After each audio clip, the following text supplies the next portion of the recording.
మండపం చేసుకున్నారు. వారు తన శిష్యులతో 2 మంది శిష్యులను పిలిచి ప్రభుత్వ మాట చెప్పారు. చక్కటి మాట ఏంటంటే 9వ అధ్యాయం మార్కు సువార్త 29 అంటారు. అందుకైనా ప్రార్థన వల్లనే కానీ దేని వల్ల ఇటువంటిది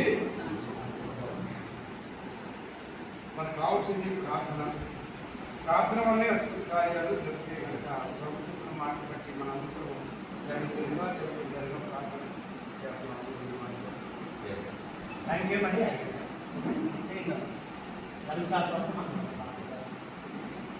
ముఖ్యంగా 7 అంశాలు పడ్డాయండి. స్వామి యొక్క ఐక్య ప్రార్థనలు డాక్టర్ కోనసీమ జిల్లా ఆ యొక్క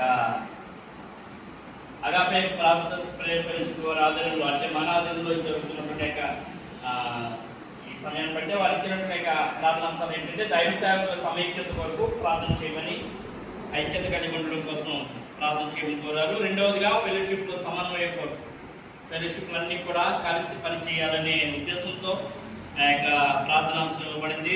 మూడవదిగా సేవకుల యొక్క సంక్షేమం కొరకు వారి ఆర్థిక పరిస్థితులు, ఆరోగ్య పరిస్థితులు, సంఘ ఆ యొక్క అభివృద్ధి పరిస్థితులు, సంక్షేమం కొరకు కూడా వారు ఆ యొక్క ప్రార్థన అంశం ఇవ్వబడింది.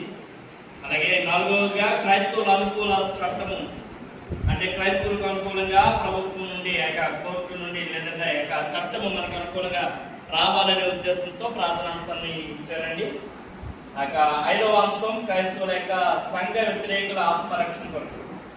చాలా మనకు తెలుసు ఆర్ఎస్ఎస్ నుండి బజరంగ నుంచి ఇలాగా ఇక వ్యతిరేక ఆలోచనలు చేస్తున్నటువంటి క్రైస్తవ సంఘాలకు లేదా క్రైస్తవ సేవకులకు వ్యతిరేకంగా ఎవరైతే ఉన్నారో వారి ఆత్మలు రక్షింపబడాలని వారి కొరకు ప్రార్థన చేయమని 5వదిగా చెప్పారు. 6వదిగా క్రైస్తవుల నాయకుల చేస్తున్నటువంటి ప్రయత్నం ఫలించాలని, విజయం చేకూర్చాలని. ఎవరైతే నాయకులు ఉన్నారో వాళ్ళ ముందు మనకట్టే ముందు లేదా మన వెనక భరోసా ఉంది దానికోసం పోరాటం చేస్తున్నటువంటి క్రైస్తవ నాయకులు చాలామంది ఉన్నారు. మనకు తెలుసు లాయర్లు చాలామంది మన పక్షాన్ని నిలబడ్డారు. కోర్టులో వారు వాదిస్తూ ఉన్నారు.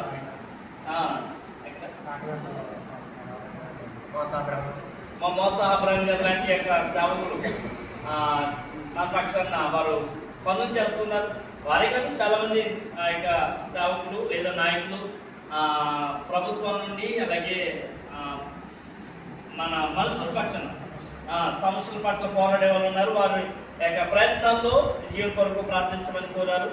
చివరిగా ప్రభుత్వాలు నీతి న్యాయవంతమైన పాలన కొరకు మనము చూస్తున్నాం. ఈ పరిపాలనలో ఎంత అంటే హింసలు, ఎన్ని ఇబ్బందులు, ఎంతమంది చనిపోతున్నారు, ఎంతమంది సంఘాలు దెబ్బతింటున్నాయి, సజ్జులు లేపేస్తున్నారు, పునాదులు లేకుండా చేస్తున్నారు మనకు తెలుసు. కాబట్టి మనకి ఇంకా తక్కువగా ఆంధ్రాలో చాలా నార్త్ ఇండియా స్టేట్ చేస్తారు మనకు తెలుసు. ప్రార్థన పరిస్థితులను అదే శ్వాసంతో ప్రార్థన చేద్దాం. ముఖ్యంగా ముందుగా జీవప్రకాష్ గారు దేవుడి రాజు గారు ఇద్దరు చేసి మనం వెళ్ళిపోతాం. మనం మిగతా వారందరం ప్రార్థించాం. మహాపరిశుద్ధుల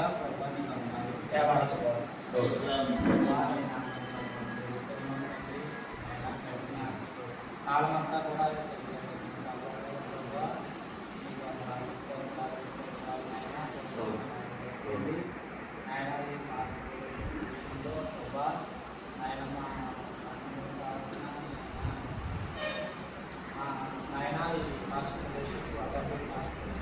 ఆయన మా ఐక్యత ఆయన మేమందరం కలిసి మన నాయకుడి గురించి ప్రభా మాకు వ్యతిరేకంగా ఆయన నీ నామానికి మహిమకరం లేకుండా ప్రభా శాంతి శక్తులు సరిపోతున్నా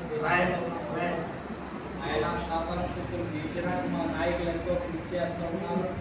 ఆయన ఎంతో పోరాడుతూ ఉన్నారు. ఆయన వారు పోరాడుతూ ఉన్నారు.